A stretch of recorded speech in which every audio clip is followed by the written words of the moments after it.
Before Arrival, before Blade Runner 2049, Denis Villeneuve released one of the most soul devastating movies of the 21st century, starting with an ultimatum from their deceased mother. A brother and a sister have to uncover her past, slowly revealing a soul-crushing secret. Beans?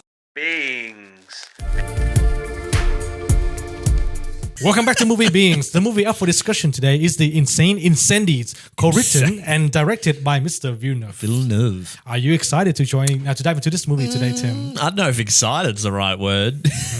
It is quite daunting. What did you expect about this movie before you watched it? Nothing. I didn't know anything. Like before this, we had watched Maelstrom and Polytechnic. Yeah. So even those films, they don't really give you a ground of what you're going to be stepping into in this film. Like this is. Like Next I think level. Maelstrom deals with some like difficult stuff and some serious issues. This is like on a whole other level. And even like the story in it, like when it kind of unravels and it's just like, oh my God. Like at the start, I just thought it was like an interesting way to tell this story about this mother and like the tragedies that she's been through. But then kind of like once you follow through with it and reveals what, you know, what's really going on, you're like, what the f***? Like this is full on. This is great storytelling. I think some very interesting characters with some interesting motives and all of them like coming together like in the end and like, you know, coming together for this strange, like clarifying moment at the end of the film. I thought it was amazing. That's great. But excited's like a rough word to say for this film because I would recommend for people to watch this, but it is not a comfortable movie to watch at all. Absolutely. And you did some research about the name of the movie as well. Yes, I thought it would be touching to bring it up at the end just because I feel like it describes the film so well. And the thing I've noticed about his films, his titles are very important to what the story is telling. Yeah. Because there's another movie after this we're going to talk about, but its title is just as important as the previous. Polytechnic's more just like location. Yeah, the location. But Maelstrom has its meaning. Incendies has its meaning. And even like Enemy that has its meaning for the film. It's not so like, you know, Enemy's an interesting name, but I mean like, you know, there's always some meaning behind these titles. So I think it's the good point for us to start with any movies. It's just a log line, you know, it's like the summary of the movie. Do you have one for Incendies? I think the good baseline is two twins find out their mother's passed away and they're going through her will. And she has this weird promise she wants fulfilled before they can bury her properly or send her off properly. She doesn't want like a headstone. So she's like, she has a letter for their father and for their brother. And she's saying, once you fulfill these promises, you can kind of give me a proper send-off. And it kind of goes through their story of learning about their mother and their stuff. Because clearly in the first scene, you can tell that they both have their hardships with their mothers, that their relationship with their mother is not well at this point, especially for the brother. He sees his mother's like, oh, this is done. I'm glad. I don't want to do any of this. Let's just bury her, put her in the ground. Let's be done with it. But the daughter, Jean Mawan. Jean and Simon. I was like, oh, why is Simon so easy? And then Jean. It's still kind of French Canadian at this point. But yeah, she's like, no, I'm going to like try to do right by her and like follow her story, which is probably not what she was expecting going in, right? She's probably just like, oh, she comes from like an ethnic background from the Middle East and it might be an interesting story to see what happened, you know, her having a brother they didn't know about and even their father that they've never met. So it's like a bit of more intrigue from her side of it. But I don't know if that's a good synopsis, but I feel like that's the best way you can kind of go into it without, I don't know, ruining what actually happens in the film. Yeah, I mean, like this movie was released a long time ago, so I'm pretty That's sure. true. Was it 9-10? Yeah, 2010. Yes, because it was just after Polytechnic. Yeah, correct. So this movie has been out for a long time, so, you know, I don't think there are any issues with spoiling the movie a little bit. No, not at all. Yeah. Usually I don't worry about spoiling stuff anyway, but just in case, more just like, I don't know how many other people have watched this because previous to this, I hadn't watched it. And that's why I think like if you hadn't watched it yet, I'd recommend go watching it before watching the rest of this video because we're definitely going to spoil it. Yeah. It's hard to talk about it without spoiling it. Fair enough. And so this movie was based on a play that Villeneuve saw. So the play was based on the real life story of a lady named Suha. And she was a spy. Was that the name? That was the name, wasn't it? It was. So in the movie, the lady's name is Nala Mawan. Okay. So it's not Suha, but Suha was the real person. She was a spy of the opposition, and she was tasked to assassinate the leader of the opposition.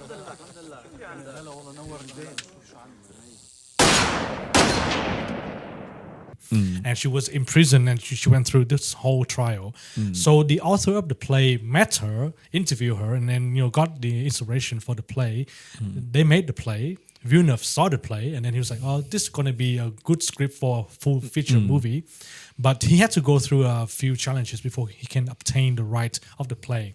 So turns out he had to film some completed scenes, show it to the author, and then before he can obtain the right. So after seeing the movie, the author was like, "Wow, this is such a good movie," and he gave the full credits of the movie to Villeneuve. Oh wow! So the backstory is very interesting. And is the story one for one, or is there a lot of changes? Do you know, or not yes, really? So he kept a lot of the details of the play in the movie, but he replaced all the dialogues. Well, play to film is always going to be a bit different. But. Yes, and I found out that the Incendies play is part of a thematically trilogy. So there are 3 plays that deals with the characters in the Middle East confronting family secrets, but they're not about the same character. Okay, so different perspectives, kind of in the same area or same. Was it called Incendies as well? Yeah, so the play was called Incendies. Okay. And I think when the movie got translated into English, they translate into Scorched. Yeah. Yeah, but I think Incendies has a lot more. Yeah, when I looked up the meaning, I'm like, oh, that's very touching for like the story. Yeah. And this movie was funded by an organization, a government funding organization called Telefilm Canada. Okay. So their main purpose is to support cinema in Canada. Funny that we're talking about that not long ago for Australian films. Yes. That's just like a similar, because I'm assuming it's the same to like Australia where, I don't know how big Canadian filming is, but it's probably like in a similar place where a lot of the money comes from the government itself. Their own, they try to boost up the film industry itself. And once I saw this film, I'm glad they bloody did, because I don't know how much of it was actually filmed in Canada.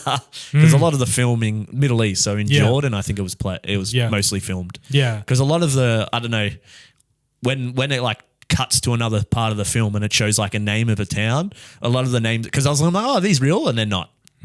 I think it makes sense when I was reading up the reason why. I'm like, oh, it makes sense to not use real names for these kind of like tragedies and hardships that are going on, not to like target anybody in particular, because it's a lot of even without the main story, there's a lot of hard stuff it deals with. And Villeneuve mentioned this in one of the interviews, that when he did the filming in Jordan, one of the Middle Eastern countries, and he hired a lot of the local actors and production team. You could tell, And then he was asking them, like he was worried that all these reacting of the horrible events in the past will cause some trauma. But all those people said that they think that it's very important to tell this story.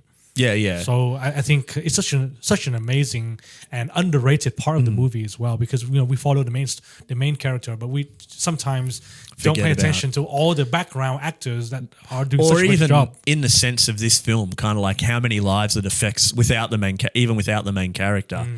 And even like you said, I think it is important. Like we deal with a lot of hardships and war, and some of it is kind of washed under the carpet a bit for like either side doing terrible things, and it's kind of good to put in the spotlight, especially in this film. You see some terrible things by both sides in this, and it kind of shows that no one's really winning, right? It's the people underneath that suffer. And that's one of the ideas that I found out as well, that you mentioned, that no one is winning after this movie. And this is what Villeneuve did for this movie that brought him into the spotlight, because the 90% of the movie follow the hero journey theory. In that sense. Until the end. Until the end. Yeah. And I think that's where he put in his own twist, and he subverted this kind of theory. I didn't even know where it was going, honestly, because I don't know, I guess you kind of have like a little thing in your mind of where it was like leading to, but I didn't really get it until like it like gives it away to you, and you're like, oh my God. It's so brutal. But it is like, even without like the twist at the kind of the end, it's such an amazing story about like, and the way he shows, like, because you're learning with the daughter essentially when she's finding about these things about her mother, and she's she's traveling through Jordan and trying to find out these things, and she's like reliving it, and that's how we're seeing it through film. It isn't just like, because it is kind of her mum's film. If you think of the main character, she is the main character, but we're perceiving it through her daughter's eyes most of the time. And then when Simon does come back in a bit later in the film, but through his eyes as well. which is an interesting perspective because they have no idea where they're from. Because it seems they both grew up in Canada, and that's pretty much all they've known. Not much of their kind of where their mum comes from. Because her daughter does realise that pretty soon into a trip. I think it was the second place she went to when she ran into like old family, and you get the whole gist of like her mum being disowned and the family still being like, yeah, we're not helping you, get out of here. Like, it's so brutal to be like, oh shit, like they really stick to their guns even though it's been 40 years. Oh, it must have been like a long ass time. Yeah, it's not like, a long time to hold on to a grudge from their daughter almost, or like in that era. So it was brutal. Like it was such an interesting way to tell a story as well. Yeah, and the way that he tells two simultaneous stories is it seems to be like one of the kind of theory that he likes to experiment. Perspectives. I think he likes messing with perspectives and the way how it's different in one person's eyes compared to another. And because he uses that a lot in Maelstrom, not like in big chunks, but just from like point, like little turns. Like, here's a little character that plays a part, but this is what would have happened. Yeah. And even in Polytechnic, there's like 3 kind of viewpoints. But he likes using those perspectives to kind of build up either suspense or even what you understand of a situation. Then it kind of switches it on its head. And he does it quite well in this film as well. Like switching perspectives from daughter to the mother to the son and everyone in between. It's just like such an interesting way to show something. Yeah. And in a way, like this kind of experiment got carried into the next movie as well. Yes. But this Incendies was compared to Memento by Christopher Nolan. The way that they have 2 different timelines kind of happening simultaneously, and then when they meet somewhere at some point of the story, and that's where the secret gets revealed. Yes. It's hard because I don't think I do kind of agree to a point, but not like thematically for the film. Like for Memento, that's the thing. That's kind of like the thing for in this. It's more that there is that secret there, but you're still learning. Like you're not waiting for that moment. Really, there is that. It's still kind of like it's kind of the hook at the start. Is like give the letter to the brother and the father. So there is that hook there. But I feel like it kind of telling the story from the present and from the past. It makes sense. It's not so much about the different times. I feel like it just plays out well that way. And a good way to live through tell this story as well, like I've already said. And I didn't realize it at first, but when I watched the movie for the 3rd time, I noticed that, I mentioned the hero journey theory before, and I think this is a very, very common theory that a lot of Hollywood movies follow. Yeah, it's a very, Like, if you think about Lord of the Rings, you think about... Is that a hero story? It is a hero story. And it follows it follows the steps like to the teeth. But this Star Wars, stuff like that. Yeah, they're but this one is a bit harder to see. But, like, if you go back to the first scene where they get the 2 letters... Simon said no. I'm not doing this. He turned the story down. Yeah. But then Jean says yes. Yes, and this accepts is one, it. Yeah, and this is one of the things that Villeneuve likes to do. Like he separates the 2 sides of the coin into the two people. So I think, and we're going to see that more like later in his later movies. But in this case, like after they turn down the adventure, the same thing happened to the mom, because when the mom grew up in a very religious family. She's not allowed to fall in love with anyone outside of the religion, right? But she did. And then they were trying to take her lover away. And I think... Well, they literally shot him. Yeah. So he's gone. Yeah, so... Didn't take him away, he's gone. Yeah, so she was technically on a way to an adventure in a way. And then, she got taken back. Her brothers stopped her. But even that, when you think about it in those guidelines, she gets another opportunity from her grandmother, who's like, "Yes, I will help you give birth to this child, but you're gonna abandon it. And I'm gonna give it off, and you're gonna go away and go to school and try to make something of yourself." So she gets another kind of call to action. And it's the same with the twins. So the notary who helped them with the will, he was the one who kind of nudged them into he was their call to action. Yeah, exactly. And I think at some point Simon was saying like, "Oh, why don't we just open the letter? There's nothing to stop us." And he said, "No, I'm not going to allow you to do this. This is very sacred." Yeah. So I think he's acting like the mentor, like, in a way. Yeah, he's like the narrator or the guy in control of the story. He's like, no, it's got to happen this way, right? You're not breaking his view up. Yeah, exactly. You're kind of not going against the script at this point, because that's what that is, right? You're like cutting the middle ground and just being like, even though I don't know if that would have ruined the surprise, because I think the way it gets to it, does a great job in itself. Because like I'm trying to even think now if they say they opened the letters at the start, I don't think it would have. I don't think that would have resolved much. Yeah, they wouldn't understand. Yeah, Like the I don't think background they would have story. done. Without any of the context, you wouldn't understand what either of those letters mean, right? So let's dive into the actual adventure. So Adventure's a tough word. Adventure, or this is like more like a heartbreaking journey. The Yeah, I'm turmoil. trying to think of like what you would describe it as, because you say like the hero's journey. It is not like a hero. Well, like It's living through hell. It's that's almost what it is. But that's the thing, trials. Like, but it follows all the stages until the very end, because this is something that I want to mention before. In order for a hero journey to become a hero journey, you need to have a big trial at the end and then some triumph. But this movie doesn't have any triumph. And I think It's this all is trial. all trial. Every turn is a trial. So like at the start with her child, Yep. and her lover, that's a trial. Yep. Her going to school's a trial. Yep. Her leaving her school to try find her lost son is a trial. Yep. The war that's apparently happening is a trial. Her getting caught up in it, Yes. trial. Her going to the shooting, the killing, another trial. Her undercover trial. Yeah. Her in prison, another trial. And then her getting, assaulted in prison, another trial. Yeah. So that's what I mean.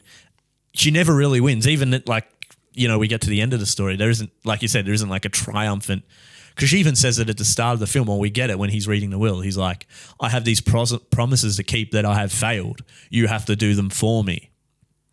So she's kind of lived life never being, finishing those things off that she promised so long ago. Yeah. When she had, because essentially when she had her first kid, her grandmother like left a mark on him. So she could, if she went to find him, know where she could see him, because obviously they would assume it would have been many years before they ever saw each other again.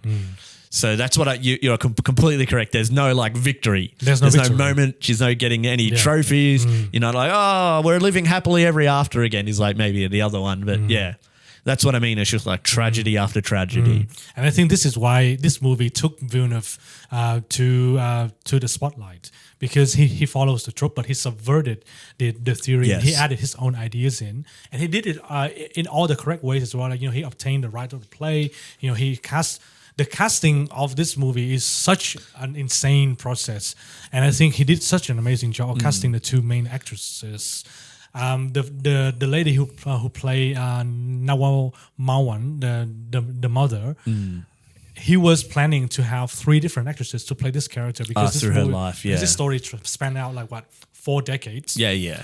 But when he came across the actress, and he looks at her and say, "Oh, this lady is like 30 something, but she looks 20, A bit younger, yeah. So we can use makeup to make her look older or younger." It's not a big stretch, which is always good as well, because then it transcends a bit better, because it can always be hard to get 3 different actresses and being like, capture. It can be done. It hasn't like not been done, but she did a great job. Like I think everybody in this did an amazing job. I was like, because especially like I'm never one to turn down like subtitles or any kind of foreign film, but when it's an amazing film, it never matters. I feel like I didn't struggle in his other films either, but I was like, you're still so drawn in through the film.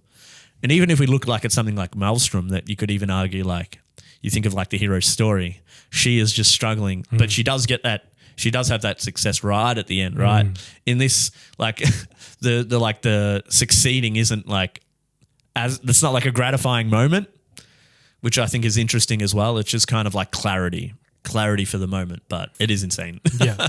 So the main actress that plays this character, her name is Lubna Azabal. So she's a Moroccan-Belgian actress. And Interesting combination. Yes. And after this movie, she got plenty of accolades. She won the Best Actress in the Belgium Awards and Canada's Genie Award. Yeah. So, well deserved. And I'm pretty sure you guys will recognize the actor that plays Simon. He was the shooter in Polytechnic. Yeah, I was going to say, I'm like, he did look familiar. But he didn't get any credits in Polytechnic though. But he's got some credit in this movie. Which is, fair enough. Yeah. Let's go back into the big events in this movie. Do you have, I wouldn't call it favorites, but do you have any memorable events? I feel like they're all bloody memorable. Like, there's obviously the bus scene. That was pretty brutal when they shoot up the bus full of Muslims and then they're like all the Christians or whatever. and she like gets out and says like, I'm a Christian, don't shoot me. And she tries to save, there's another mother with a daughter there, and she tries to save the daughter. And then she takes the daughter away from the mother, but the daughter doesn't want to, like, she clearly wants to go back to her mother and runs back to her mother and gets shot in the back of the head. I'm like, oh my fucking God. Like that was and that is just like brutal. one of the many crazy things that happen in this movie. I even love when she's like committed to shooting the guy and how she like walks in. It's very casual. The guards at the front were like hitting on her a bit, and she like goes upstairs, and you can see that. I'm like, oh, okay, it's happening. Yeah. And even when she walks out and like straight onto her face as she like executes this man. There's so many, even the water scenes I loved at the start when she jumps into the pool and there's like there's no noise. And then when she comes out and then there's all this noise, I think it's like a good leeway into like the story. Cause then even later the pool comes back into it again, like later in the film. Like when it's such an amazing film, there's so many things that you can go to that like are touching. Like there's, even like when her brothers are hunting her down with her lover, that's a brutal scene as well. Because that's what, like you said, there's no like huge, like outstanding moment, but it's just these hard moments that she goes through that are like, I don't know, that bus scene. I think that's bus scenes or whatnot, but it's so brutal. I'm trying to think back on a lot of these scenes. They're so brutal. Yeah, bus sequence is definitely one of my favorites as well because it's not only gut-wrenching, it's very thrilling, very well acted. We discussed the function of a scene before. You know, if a good scene will show you the character, it will progress the story, and it will set up the world of the character as well. So in this case, we know that there's a religious war going on. We can see that her character is a kind person because she tries to save the kid. And then it progresses the story. It's because of this war and because of all the brutal things that the opposition is doing. She joined the other party. After that, she went back and then she went back into the orphanage because she was looking for her son. And then she met up with the people of the opposition and said, I want to be part of it. And they were like, well, why do you want to join us? You know, are you not that part of the other party? And she said, no, I want them to feel my pain. And I think that's where the bus sequence did so well. It's just that sequence pinnacle alone. But that's like, it's already shown a lot of those facets of her before, but it's just such a brutal scene to be like, they're so willing just to murder all these people, right? And clearly are not like in the fight, right? These are just civilians trying to get out. None of them have weapons. None of them are like killers or anything. So it is just a massacre. They're just slaughtering these people. So it's brutal as hell. Like that's what they said. It sets the scene. And even, I don't even know if it's the most brutal scene in the film, but when we get to the like actual what happens at the end, but I feel like there's a lot of those scenes, like even her in the prison and stuff. Yeah. The lady that sings, like that's even so brutal. Like how everyone like getting like, it's tough. Yeah. Like before we get to the prison part of the movie, I want to give out the credit to the one-shot sequence where she was in the classroom with the kid, showing the kid how to do his homework. Walked out, closed the door, brought the bag, took the gun out. Everything was done into one shot. That's such a methodical thing, and it's shown so well. That's like I was saying before. That was an amazing scene as well. And then it takes us to the main reveal of the story. So she was in prison in this establishment for 15 years, and in this 15 years they torture her. They put her through all these horrible things, and even they brought in like the executioner, to break her spirit. But she kept on going, and I think this is one of the main message of the movies as well. Regardless of the challenges that you go through, like your resilience will triumph at the end. And I think this is something that Villeneuve liked to do in this movie. And even like, because a lot of the saying, will they still be around enough, right? You try to outlive the regime in all sense, right?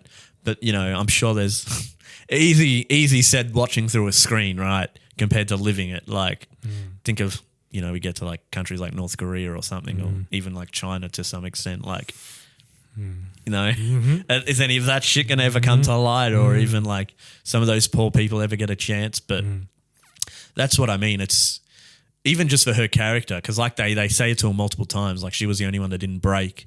And like they said, even like they did like everything they could to her, right? Like anything apart from like killing her, they did just about everything else, right? So it's like, it's horrible, especially when like she already lived through getting up to this point. It wasn't like it was easy going before. It's just like another later on, you're like, oh, doesn't she? Because it's such a strange way to be introduced to a character, because when you're introduced at the start, both of the kids seem a bit distant with it. They're like, oh, they weren't too like fond of her. You know, they're a bit just, you know, like, oh, mum's a bit always like this, right?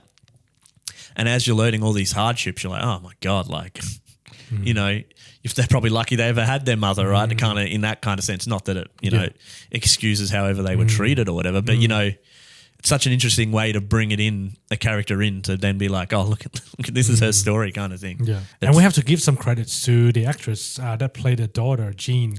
So I'm going to butcher her name now. So her name is Melissa Desomu Polin. And she has so many good, well-acted scenes in this movie. One of my favorites is when she came over to the janitor of the high school, who used to work as a guard in a prison. Yeah. And then he told her the story of her mother being in prison and torture.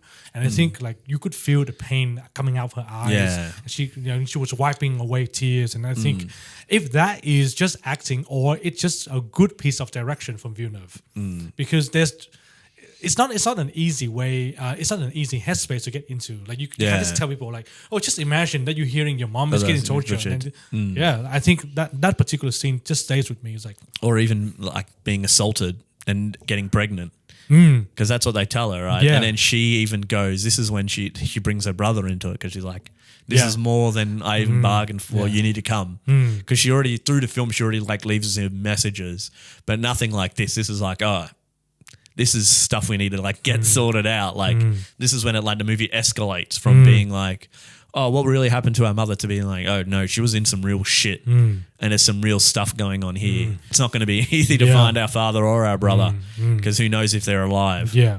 So do you want to get into the elephant of the room, the big secrets, the is there big anything else we reveal? want to touch on before we get to that? Well, there's the whole, like, when they're going to try find their brother, they figure out that he was probably recruited by the like extremists at the point, or So he was adopted by one of the warlords. So the brother went to see one of the warlords to try to understand the story, right? So the first scene in the film is that happening, is all the boys are getting their heads shaved. Yes. Because I remember like, well, what's this? And then when it goes back to that, I'm like, oh, okay. So the first scene is the son, or her son kind of get taken in. And this is the moment where we see all these young boys getting their heads shaved and taken in to be recruited for this army. So when the brother comes and joins his sister, the notary went with him as well. And then he was like, so now you are going to go to this town to get invited to have tea with a warlord. Yeah, but it's the way you got to do it, right? He's like, oh, you can't just go in and ask. It's got to be like, oh, you got to go with the right guy. Yeah. And then when he offers you tea, you got to drink it. And then you got to like, he mightn't like want to do it. And he's like, oh, later stuff might happen. And then that's what happens. Like later, two guys come and like take him away. At first I thought that, okay, they are going to kidnap this guy. They are going to execute him. Because what are they? They're like, oh, just come with us. And he's like, what did he say? Oh, I want to call somebody or tell somebody. He's like, no, just come with us. And he's like, no, I'm going to just go put on and get dressed. And he's like, oh, they're literally like, oh, he's going to call somebody. He's like, oh, he's coming. Yeah, he's not going to not come. And this is when the stories, it's revealed, but you mightn't understand it. No, because I remember when it happened in the film. I can't remember if I wrote it down, but there was a point. So he gets told, he meets these guys and they tell him stuff, and then he's kind of upset in the hotel room, and the sister comes in and she's like, what's happened? What's wrong? And he's like, 1 + 1 is equal 1. 1 + 1, ça peut se faire 1.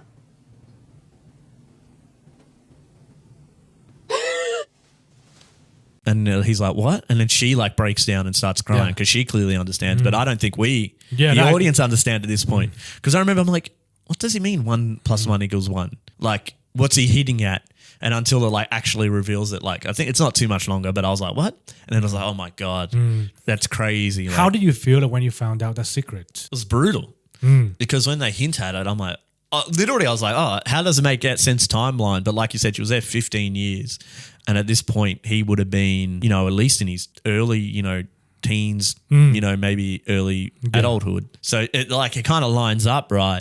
But it's so brutal because when do they actually say it? I'm trying to even remember now when they actually just like No, they didn't does it say it when- outright. Or is it when the mother finds, or when the mother is revealed to it? Yes. When she's in the pool and she Yes. sees the things on his leg. Yes, and then she saw his face as Yeah. well, and I think that's when she had the stroke, because the shock from the reveal put her into a state of like complete shock. Yeah. So she has a stroke. She got taken to the hospital. We're kind of taken back to the start of the film, Yes. right? Or we're like we've caught up essentially. Yeah. Yeah, I think we have to give Villeneuve another credit for the visual storytelling as well, because like in Yeah. the beginning he gave us the three crew, the dots. 3 dots, And she's the in the swimming pool. pool and everything. Because it goes back to the pool, and even when she jumps up and she sees the things, and I'm like, oh. And then when she realizes who he is, and then it's like, what? Yeah. And then it kind of like unreveals itself, and you're just like, oh my God.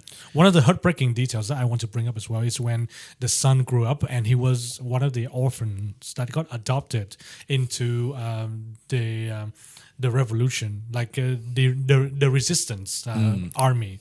And he was set out to find his mother as well. So they had the same goal. They wanted to find each other. But his method was like, okay, I'm going to be the icon of this resistance party. I'm going to murder. He's going to be so well known that my Yeah. mother won't know who I am, kind of thing. Yeah, Is what he's going but, for. But that's for the wrong reason. He was like, I'm going to murder so many people so that my face is everywhere, Because so that my mom can see it. There is one scene where he's like a sniper and he shoots a kid running across the street. Yes. And I'm like, oh, when that happened, I'm like, I already don't like this guy. Yeah. Like, I know, I was already thinking, I'm like, oh, he would have been taken in like, young age, pretty much indoctrinated to believe, whoever you shoot, it's for a good reason, essentially.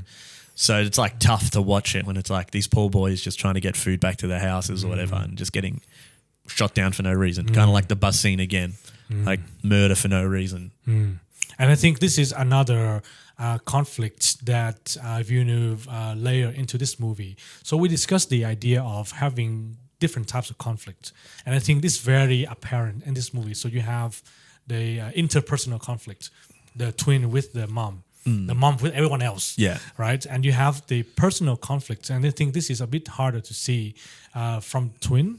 But I think you can see, especially in Simon, you can see that the disdain he has for his mother. Yeah, he clearly, And slowly he would remove and he would overcome that. But I want to know about what you think for the personal conflicts that the mother has. She has quite a few, doesn't she?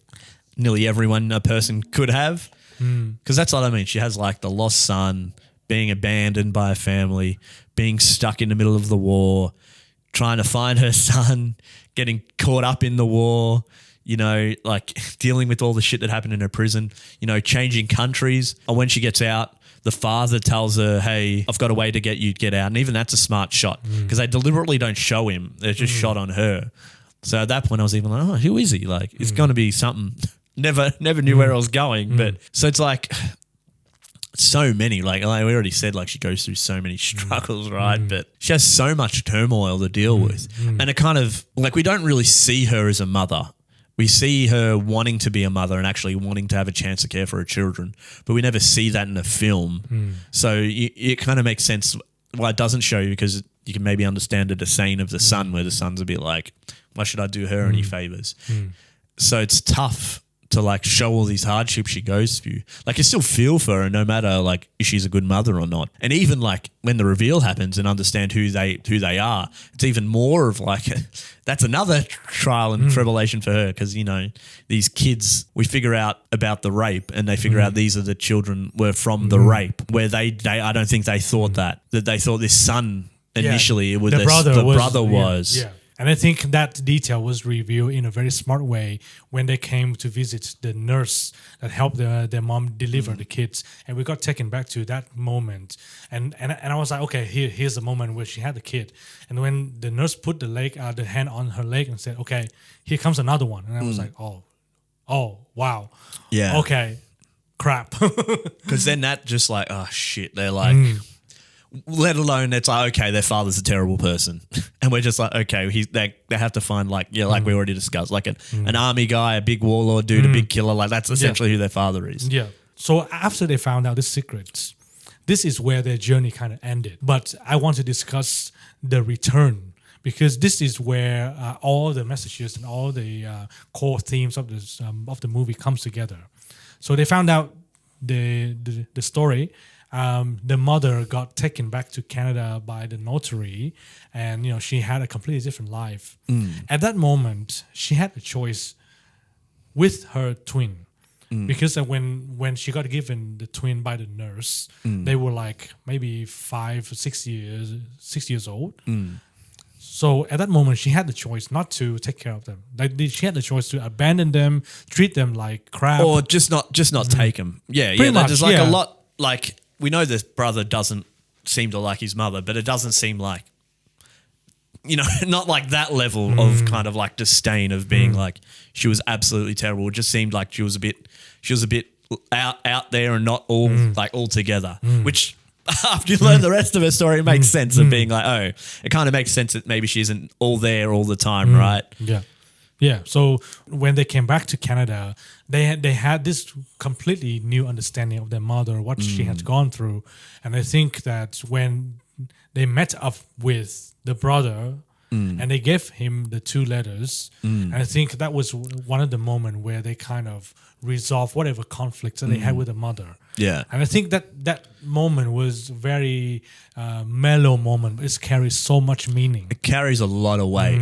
Because even when we get revealed, it's kind of like when the mother has the stroke. That's when she finds out, because she knew who the father was, but never saw his tattoo on his foot. And only at the pool, when she sees it, does she herself figure it out, and understand why she had such a shock reaction to it, because she's like, oh my God. And then I'm still surprised she had enough energy to tell the lawyer, the notary guy, to get this all down. Because when she got those letters written, she understood who he was. So that's what's even crazier, that she had all these, because even when he reads the notes, both of them, she clearly wrote them both as a mother and someone that got raped by this dude.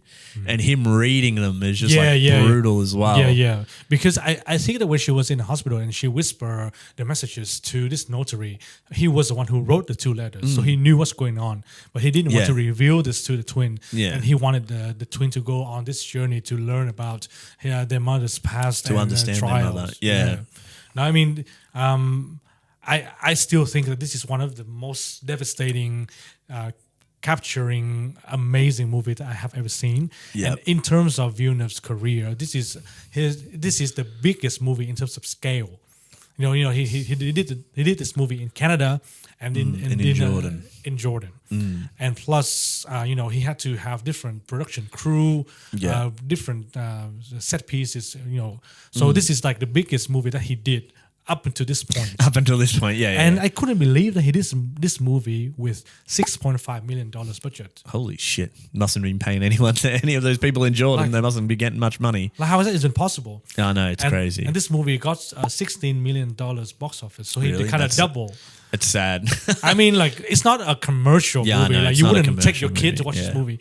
Or just, but just really thought it was amazing. I was like, oh my God. Yeah. No, it's good, and I'm really glad that you enjoy this movie, because I watched this movie for the first time without any expectation, and then it kind of blew my mind in the end. Yeah, it's crazy.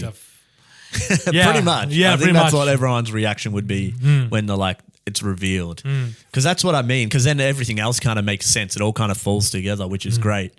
Because that's you talk about Memento, and when the thing's revealed, everything else falls into place. And that's what this does as well. When the story's revealed, everything makes sense now. It's just it all falls into place now. Because the only thing I ever really questioned was the age of the son. And I was like, oh, was he old enough to actually be there and rape his mother? To that extent. And I was like, oh my God. But even that's even another sad note thinking about that. She's spending all this time looking for her son, let alone she never knew that she was in prison with him. I don't know how long he was in there with her, but I just assumed it was the 15 years she was there. So she essentially spent 15 years with her son without knowing it. Which is a sick joke in itself, right? Yep. And in the end, I think this is one of the messages that Villeneuve want to carry over, is the power of resilience that the mother has. She clearly has, yeah. And after all of that, she still chose love and forgiveness. I think that's very, very powerful. And if she decided to abandon the twin, put revenge on them, or even inflict some violence onto the son. I think we can justify it for her. But she still chose forgiveness and love. And she said, in the end, being together is the most important thing. Yeah, exactly. And that's, especially when everything's revealed, it's so brutal. It's just like, oh my God. Not that we're expecting a happy ending anyway with either of them, but to be the same person and also being one of the people that inflicted some of these pains onto their mother. And like you said, them figuring out, oh shit, like, you know, our mum probably had every right to abandon us and like leave us to the, you know, behind and not give us any time of day, which is brutal. It's so brutal. Well, highly recommend this movie. Have you got anything else to add? About So let's go back to the title, Incendies. Yes. So I only took down what I thought were the main parts of the thing, but the first one was explosion of passions. Oh, yeah. Violent feelings. Damn. I'm like, that's pretty descriptive for this film. You're dealing with this in this film. Like explosive passions. Like that's everybody in this film. Like we got the war, we got the mother fighting for her son, you know, the daughter trying to figure out what happened to her mother, like all these things just kind of like well described by the title, Incendies. I never realized that it was from a play. So whoever wrote the story did an amazing job for it to like actually cover like a way that like you don't realize how much it actually means to the story until it's actually done. Yeah. So the play was written by Waji Muawat. So that's the name of the playwright. Yeah. And this playwright got some inspiration from some documentaries about this lady. So the main lady's name is Suha. Yeah, Suha Backgro. And I think the name got mentioned a few times throughout the movie. But this play, I really want to see it, but I don't think I will have a chance. Yeah. But another thing I want to say as well, like we say, it's an evil joke that the brother was, the son was with the mum the whole time in prison. The father was also with them in Canada for a long time. That's a funny thing as well. Like he lived in Canada because that's the odd thing. She ran into him at the pool. So he's been there a long time. Yeah. And even like he didn't recognize her either because he clearly saw her face and didn't really think anything of it. Whether or not he remembered or not, because that's like, it's meant to be 20 odd years or whatever it is at that point. But that's another brutal, like it's so brutal to be like they were living with their father/brother, but you know, they never knew. Yeah. I will say it's annoying. The mother would have been like, "Hey, he's nearby. Yeah, You don't need to, you don't need to like relive my whole story to like get it." But then that takes away from the story itself, right? To be like, "Hey, he's just down the road." Yeah. No, I mean, an amazing movie. Unless you have anything else to add, I think I'm sure there can be other stuff. I thought this movie was really amazing, and like you said, the casting, the acting, all the acting, all the direction. It was amazing. I'm surprised it didn't do much better at the box office. But like you said, I think a lot of things will find life afterwards, and especially with Villeneuve's name being so well acclaimed now, it probably gets a bit more life now. But that's the thing. I was like, this might be my favorite movie of his now. It's so good. Damn. That's what I was like. I'm like, I think it's pretty fucking amazing. Like, oh my God. That's awesome. If you haven't seen the movie, definitely check it out. Like I said, highly recommend it, but be prepared. Be prepared. Be prepared. It's a lot to get through. That is the end of the episode. Let us know what you think about the conversation in the comment section below and smash that like button. Ring the bell and subscribe as well, and you better be back next time. And we will see you in the next episode.